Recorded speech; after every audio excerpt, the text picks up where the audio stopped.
ನಮಸ್ಕಾರ ಸ್ನೇಹಿತರೆ, videos for ಪಬ್ಲಿಕ್ಗೆ ಎಲ್ರಿಗೂ ಸ್ವಾಗತ.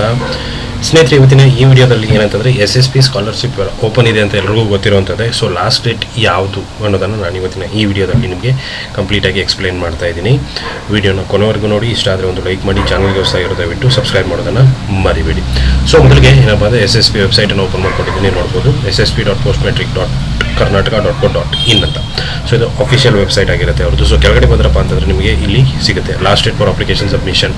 ಸೊ ಇಲ್ಲಿ ಹಿಂದುಳಿದ ಕಲ್ಯಾಣ ಇಲಾಖೆಗಳ ಮೆಟ್ರಿಕ್ ನಂತರ ವಿದ್ಯಾರ್ಥಿ ವೇತನಕ್ಕೆ ಅರ್ಜಿ ಸಲ್ಲಿಸುವ ಕೊನೆಯ ದಿನಾಂಕ 39, ಇದೇ ತಿಂಗಳು 30ನೇ ತಾರೀಕು ಲಾಸ್ಟ್ ಡೇಟ್ ಇದೆ. ಯಾವುದಪ್ಪ ಅಂತಂದರೆ OBC ಇದು ಮೆಟ್ರಿಕ್ ನಂತರ ಪೋಸ್ಟ್ ಮೆಟ್ರಿಕ್ದು ಸಲ್ಲಿಸುವಂಥದ್ದು. ಅದೇ ರೀತಿಯಾಗಿ ಆರ್ಯವೈಶ್ಯ ಇಲಾಖೆಯ ಮೆಟ್ರಿಕ್ ನಂತರ ವಿದ್ಯಾರ್ಥಿ ಅರ್ಜಿ ಸಲ್ಲಿಸುವ ದಿನಾಂಕ 30/11 ಇದು ನಿಮಗೆ ಸಿಗುತ್ತೆ. ಅದೇ ರೀತಿಯಾಗಿ ಕರ್ನಾಟಕ ರಾಜ್ಯ ಗ್ರಾಮೀಣ ಅಭಿವೃದ್ಧಿ ಮಂಡಳಿಯ ಮೆಟ್ರಿಕ್ ನಂತರ ವಿದ್ಯಾರ್ಥಿ ವೇತನಕ್ಕೆ ಅರ್ಜಿ ಸಲ್ಲಿಸುವ ದಿನಾಂಕ 30/11. ಸೊ OBC ಅವ್ರದ್ದು 30/9 ಲಾಸ್ಟ್ ಡೇಟ್ ಆಗಿರುತ್ತೆ. ಅದು ಬಿಟ್ಟು ಮಿಕ್ಕಿದ್ದು 30/11 ಟೈಮ್ ನಿಮಗೆ ಇರುತ್ತೆ. ಸೊ ಇನ್ನು ಯಾರೆಲ್ಲ ಅಪ್ಲಿಕೇಶನನ್ನು ಹಾಕಿಲ್ಲ, ರಿನ್ಯೂವಲ್ ಮಾಡಿಸಿಲ್ಲ, ಎಲ್ಲರೂ ಬೇಗ ರಿನ್ಯೂವಲನ್ನು ಮಾಡಿಸಿ ಅಂತ ಹೇಳ್ತೀನಿ. ಸೊ ಇದೊಂದು ಜಸ್ಟ್ ಮಾಹಿತಿ ಆಗಿತ್ತು, ಲಾಸ್ಟ್ ಡೇಟ್ಗಳು ಯಾವಾಗ ಅಂತ. ಸೊ ಎಷ್ಟು ಇವತ್ತಿನ ವೀಡಿಯೋ ಸ್ನೇಹಿತರೆ, ವಿಡಿಯೋ ಇಷ್ಟ ಆಗಿದೆ ಅಂದ್ಕೊಂಡಿದ್ದೀನಿ. ಇಷ್ಟ ಆಗಿದ್ದರೆ ಲೈಕ್ ಮಾಡಿ, ಶೇರ್ ಮಾಡಿ, ಸಬ್ಸ್ಕ್ರೈಬ್ ಮಾಡೋದನ್ನು ಮರಿಬೇಡಿ. Thank you so much.